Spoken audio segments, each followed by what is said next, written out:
Museum of London Docklands exhibition Fashion City explores Jewish Londoners' impact on fashion from the East to West End.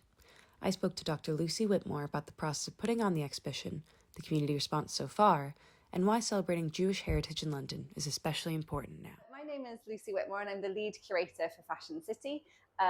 Outside of that, I'm the fashion curator for the Museum of London, where I look after our collection of about 24,000 dress and textile objects with my colleagues.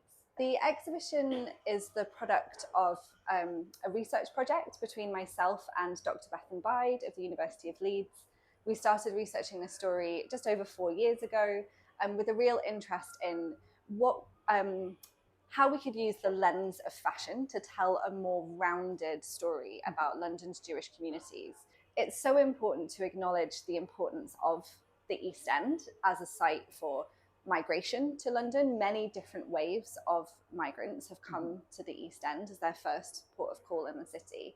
And of course, in the late 19th and early 20th century, the East End was this vibrant Jewish neighborhood with so many kind of Eastern European influences. And we really wanted to acknowledge that.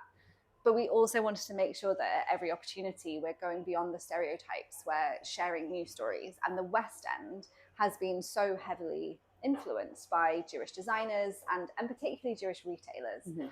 So that's an opportunity to surprise our visitors and maybe tell them something they don't know about an area that they will know well. Seeing people come in and see themselves, their lives, their families reflected in the content is just the most important thing to me as the curator of this exhibition. Dr. Whitmore herself has the honour of seeing her family represented in the exhibition. This story here is about Max, a luggage and bags company.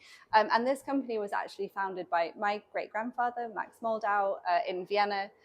They very sadly lost the business in Vienna, where it was quite well established and well known internationally. In 1939, when the company was Aryanized, which meant that the property was forced from the Jewish family into non-Jewish ownership. But my family were very lucky. They escaped to London and they managed to re-establish the business here, where it ran first in Holborn and later in Brick Lane. Jessie Bailey, North East Londoner.